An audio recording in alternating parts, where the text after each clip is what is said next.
Welcome back to another lesson. This lesson will focus on another aspect of search engine optimization which may or may not apply to you, which is called local SEO. This would be applicable if you are relying on a geographically targeted modifier or location in the search term for trying to find customers.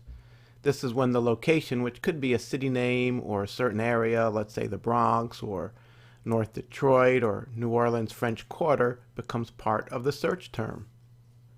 So for example, if you are a barber shop in Seattle, one of the search terms you probably would want to rank for would be Seattle barbershop, etc.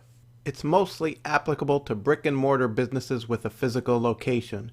Local SEO has some special, unique circumstances that apply as opposed to general SEO, for example, if you were selling tea to customers all over the world. You still have to focus on the other aspects of SEO that I discussed with you in a previous lesson. Your on-page and off-page SEO are still important, but you need to factor in local SEO if you are relying on the geographic modifier of a search query and you have a physical location. And nowadays, I hear estimates that 40% of internet searches involve some type of localized search. So it's becoming more and more important than ever to be cognizant of your local SEO strategy. And so much of local searches now are done on a mobile device. So if local SEO is going to play a factor for your business, you need to be cognizant of these few things. Number one, it is imperative that you make sure your site is responsive. That means it will adjust to whatever device it is being viewed upon. You want your visitors to scroll up and down and not horizontally and not have to pinch or stretch out the display on their device. If you start out making a site today, more than likely it will be responsive if you use any of the newer WordPress or Joomla themes or have one custom made for you. If you are purchasing an existing business, take a look at what their site appears like on various devices. This site will tell you how it appears on all different devices. It's quirktools.com/screenfly. I will put the URL in the supplemental material for this lesson. Be aware if it is not responsive, you may need to do a complete redesign. Get with an expert to do that because an existing site should have existing traffic, and you'll need to make sure all the pages and links are redone properly so the traffic can continue from whatever source it is coming from. If your site is not responsive, that's fine. You can still show up in the local search results, but your job will be tougher and get tougher as new competitors come on board with responsive sites. Let's take a look at a local search result and see what pops up. So the first thing you see is this localized map 3-pack, or sometimes called snack pack, from Google. They used to show 7 results, now it is down to 3. We are probably all familiar with this. It has an interactive map that you can scroll and zoom, and it's pretty and it naturally draws you in. This is where you ideally want to be for local SEO. So how does Google get all this information? They get this information from data aggregators and other various sources, but they can also get it from you. Therefore, the second thing you should do when you start out is go create a Google My Business listing. It's a free service that helps business owners like you with the information that appears in Google for your potential customers. They want to know about your business. So go ahead and set up your Google My Business listing. They may already have your business listed in their database. If they do, then you need to go claim it. If you are not listed, then go ahead and create a new listing. They will then mail you a postcard as verification, and then you can enter in the code to verify receipt. After it's verified, go ahead and add pictures, hours of operation, and fill out as much as you can. Hire a photographer and get some good pics that you can also use on Yelp, Facebook, your website, and other social media. And if 360 photography is applicable for you, go ahead and get that done as well. And do the same thing for Bing Places, along with Apple Maps and Yahoo Business. Then you will see the directory listings such as Yelp, Angie's List, TripAdvisor, etc.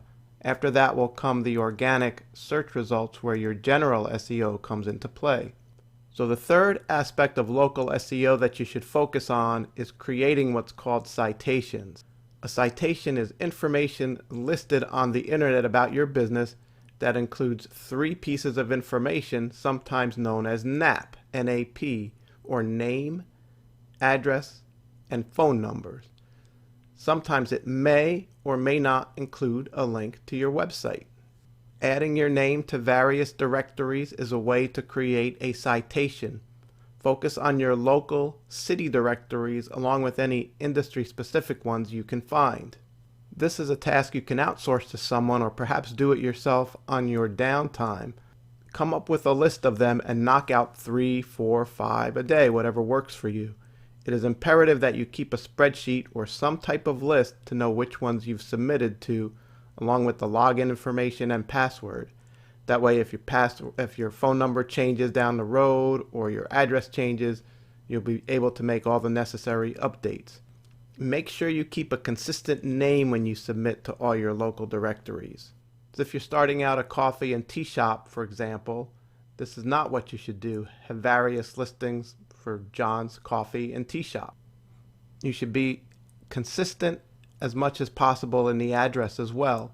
You would think the search engines would be smart enough to figure out they are the same, but it quirks them up. They could think those listings belong to 4 different businesses for John's Coffee and Tea Shop. So help them keep their job easy for them.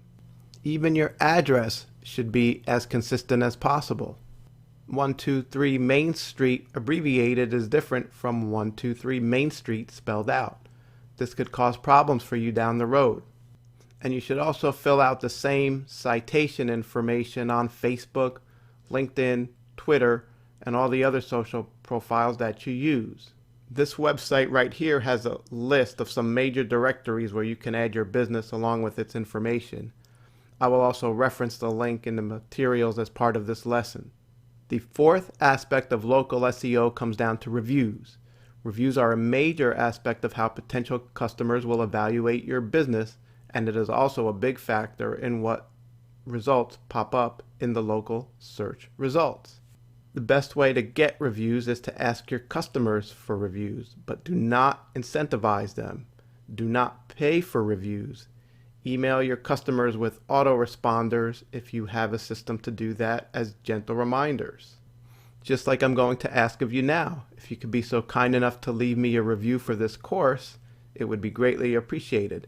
It will help others when evaluating this course, and it will help me improve it for future generations. A little self-promotion on my part. If you have to pick one, ask for Google reviews first, then go for Yelp, Facebook, Angie's List, etc.